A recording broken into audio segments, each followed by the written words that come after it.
చూస్ country delight, live better. ఇప్పుడే country delight యాప్ని download చేసుకోండి.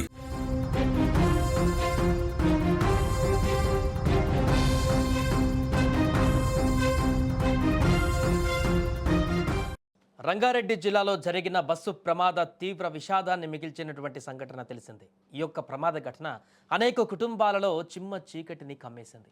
ఉద్యోగులు, విద్యార్థులు, పని మీద హైదరాబాదుకు పయనమైన వారు ఇలా అందరూ ఎక్కినటువంటి బస్సు ప్రమాదానికి గురై వారి కుటుంబాలలో అంతులేని ఆవేదనను మిగిల్చింది. మొత్తం 19 మంది ప్రాణాలు కోల్పోయారు. మృతుల్లో ఒక్కొక్కరిది ఒక్కో విషాద కథ. మృతుల్లో ఒకరు అఖిలారెడ్డి. చాలామంది యువతి యువకులు ఉన్నారు, చాలామంది అమ్మాయిలు ఉన్నారు, కాలేజీకి వెళ్ళవలసిన అమ్మాయిలు ఉన్నారు. దాంట్లో అఖిలారెడ్డి కూడా ఒకరు.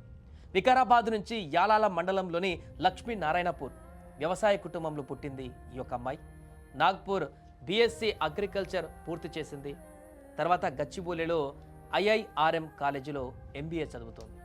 అమ్మా నాన్నలు కొత్త ఫోన్ కొన్నామని తనకి కబురు పెడితే హైదరాబాద్ నుంచి ఆ ఫోన్ తీసుకుందామని చెప్పేసి, అలాగే తల్లిదండ్రులని కలవచ్చు కదా అని చెప్పేసి అక్కడి నుంచి మేఘ మీదల ఆ సంతోషంతో పరిగెత్తుకుంటూ వచ్చింది.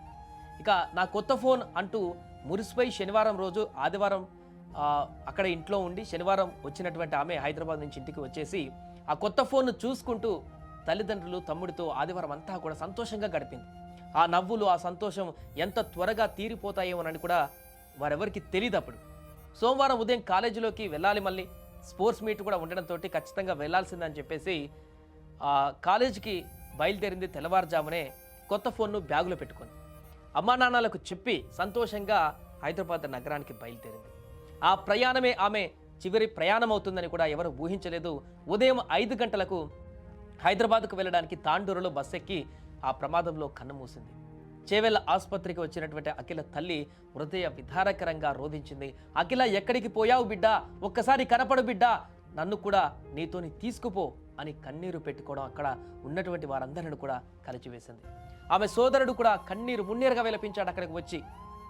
ఇక తన సోదరి లేదనేటువంటి విషయాన్ని జీర్ణించుకోలేనటువంటి పరిస్థితుల్లోకి వచ్చాడు.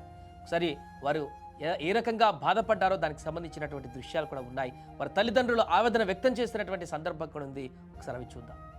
హైదరాబాద్కి వెళ్తుంది. ఏం చేస్తారు? ఐఆర్ఎం కాలేజ్లో ఎంబీఏ చేస్తుంది. ఎంబీఏ చదువుతున్నారా?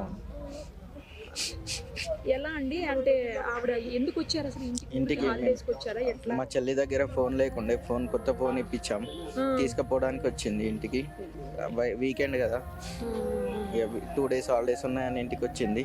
రిటర్న్ పొద్దున 5 o'clock రిటర్న్ బస్లో అయ్యేసరికి ఇలా ఇన్సిడెంట్ అయింది. నా పాప తల్లి ఏం చదువుతుంది? ఎంబీఏ చేస్తుండే అమ్మ. ఎందుకు వచ్చిందండి ఇప్పుడు? హాలిడేస్కి వచ్చిందా? ఎట్లా? ఫోన్ కొన్నామండి కొత్తది. 2 days హాలిడేస్ ఉంటాయి మమ్మీ, వచ్చి తీసుకెళ్తానే వచ్చింది. పొద్దున్నే 5th బయలుదేరింది ఇంట్లో నుంచి. నేనే పంపించేసాను. ఫోన్ లిఫ్ట్ చేయలేదు. ఇట్లా యాక్సిడెంట్ అయిందని తెలిసినా ఫోన్ లిఫ్ట్ చేయలేదు. సో అది ఆ తల్లిదండ్రులు ఎంతో ప్రేమతో ఆ యొక్క బిడ్డకి ఫోన్ లేదని చెప్పేసి సర్ప్రైజ్ ఇద్దామని చెప్పేసి ఒక మంచి ఫోన్ని కొని ఇంటికి పిలిపించుకొని సర్ప్రైజ్గా ఆ ఫోన్ని బహుమతిగా ఇద్దామనుకున్నటువంటి ఆ తల్లిదండ్రులు ఆ యొక్క బిడ్డని ఇంటికి పిలిచారు ఆప్యాయంగా.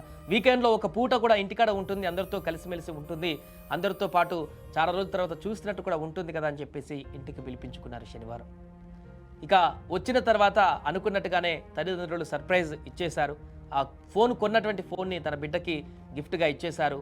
ఇక ఆ తర్వాత మరలా కాలేజీకి వెళ్ళి మళ్ళీ నెక్స్ట్ వీకెండ్ వస్తుందిలే కలిసి ఇక మధ్యలో ఫోన్ సంభాషణలు చేసుకోవచ్చు ఇక నుంచి రోజు తల్లిదండ్రులతో అని చెప్పేసి కూడా అనుకున్నారు. కానీ తిరిగి రాని లోకాలకు వెళ్ళినటువంటి బిడ్డ జ్ఞాపకాలే మిగిలా ఇప్పుడు ఆ తల్లికి. ఇలా అందరి కుటుంబాలు తీవ్ర శోకంలో మునిగిపోయా. ఒక్కొక్కరిది ఒక్కొక్క కథ. ఆ కారణాలు ఎంత బాధాకరంగా ఉన్నాయంటే అనుబంధాలు, ఆప్యాయతల మధ్య నెలకొన్నటువంటి సంబంధాలు ఈ యొక్క ప్రమాదంలోని ఒక్కొక్క కథలో బయటకు వస్తున్న సందర్భం ఉంది. ఒక తల్లి, ఒక పూట ఉండు బిడ్డ, ఈ పూట ఉంటే కొంత సండేనే కదా, ఒక పూట ఉంటే చూసినట్టు ఉంటుంది మీ అని చెప్పేసి ఆదివారం వెళ్ళేటోళ్ళని సోమవారం వెళ్ళిచ్చినటువంటి కథ ఒకటి ప్రేమ. ఇక్కడ ఫోన్ సర్ప్రైజ్ కోసమని ఇంటికి పిలిపించుకొని మంచిగా ఉన్నత చదువులు చదువుతున్నటువంటి బిడ్డ ఫోన్ కోసం ఇంటికి పిలిపిస్తే ఆ ఫోనే ఈరోజు మృత్యుపాశంగా మారినటువంటి సందర్భం ఈ యొక్క ప్రమాదం ద్వారా.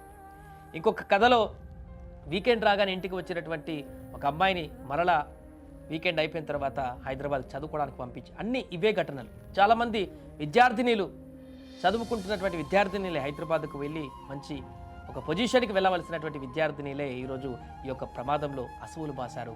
ఆ యొక్క కుటుంబంలో తీరని శోకాన్ని నింపారు.